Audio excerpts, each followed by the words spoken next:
Thank God for this wonderful time that God has given me, and to be with you all, especially with my brother Nathaniel also here. Before I go into today's thought that I had to say, I'll just briefly tell something about the timelines that historically we have used to understand history and classify history. Noel, could we start the slide, please? So, as we've all learned, history is divided into two, uh, in the year of the Lord, or Anno Domini, AD, and BC, before Christ, right? And in between, we have the birth of Jesus, and history is divided as such. In a more common usage, we also have the common era and the before common era, which simultaneously relate to both of them in the same meaning. When we look into both these timelines, we find that AD is counted forwards, right? From Christ, we count AD forwards, and BC is counted backwards. So this has been made after the events, so that so when we look back from Christ, there are about a history of 4,000 years according to the Bible. So the Adam story is about 4,000 years old, and we have our patriarch Abraham. That story is about 2000 BC, and the story of David, the kings of Israel, starts with around 1000 BC. So that's how the timeline goes, and currently we are in 2000, yeah, so 2080. So that's the basic timeline. So before I move ahead, I wanted to tell you one basic definition that I want all of you to remember today. It's called prophetic period. So what is a prophetic period?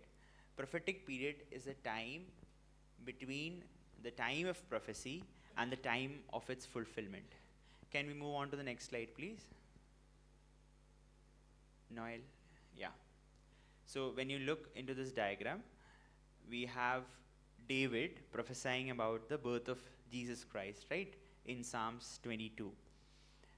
So David lived around 1000 BC, and Christ was born around 0 BC. So that's a prophetic period of how many years? 1000 years. So that's how prophetic period is defined. I hope that much is clear. Yes. So my question to you today is, we have lots of prophecies in the Bible, right? We have heard lots of prophecies in the Bible. What do you think is the longest prophetic period associated with any one of them? What do you think is the longest prophetic period, a prophecy which has the longest prophetic period? So I would love to have your opinion on the same. So you can, if you remember any of the prophecies, you can tell, and we'll calculate how long the prophetic period is. Daniel prophesying about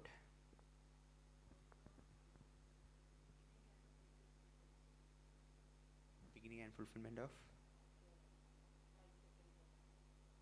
second coming. Okay, yeah, that's a good start actually. So if you look into the chart there, Daniel comes after David, right? During the exile to Babylon, that's around 600 BC. So that till the coming of Christ is another 600 plus 2000 plus how many years are left till the rapture of Christ? That's around 2600 till the coming of Christ. So that's a very good answer. So if you go beyond that, so can you guess anything beyond that? That exceeds 2600?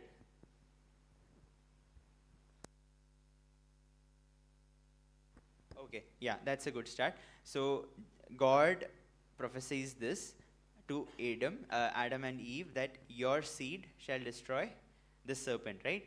So that incident occurs at 4000 BC, and the birth of Christ occurs at 0.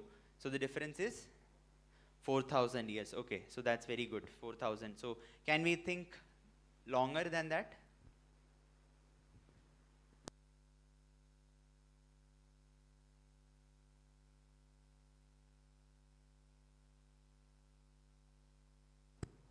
Any example that comes to your mind, just tell. We can calculate the prophetic period.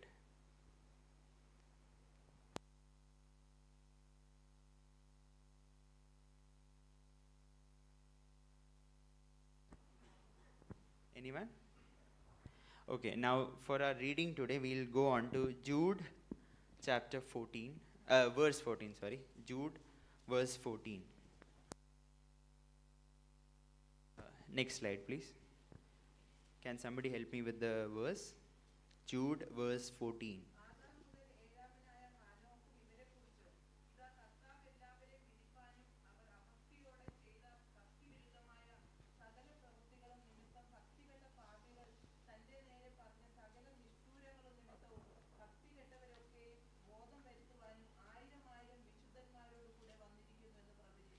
Yes. Someone in English? Enoch the seventh from Adam prophesied about them. See, the Lord is coming with thousands upon thousands of his holy ones, to judge everyone and to convict all of them of all the ungodly acts they have committed in their ungodliness, and of all the defiant words ungodly sinners have spoken against him. These people are Yeah, grumblers. that will do, that will do. So, who gives the prophecy here? Enoch. So, Enoch lived around 3000 BC, right? And what is the prophecy about? Is it about the rapture or is it about the second coming of Christ?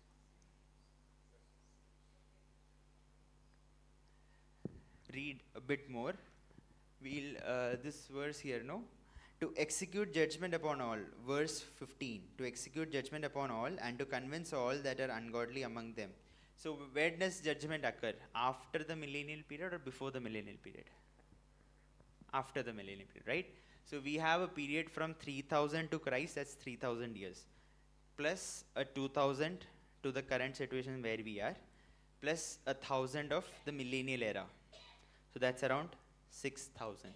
So as I was reading through Bible one time, this struck me, and I thought this was the longest prophetic period that one could find throughout all of Bible, even though this is not mentioned in Genesis as you would expect, but it is mentioned as an excerpt in New Testament.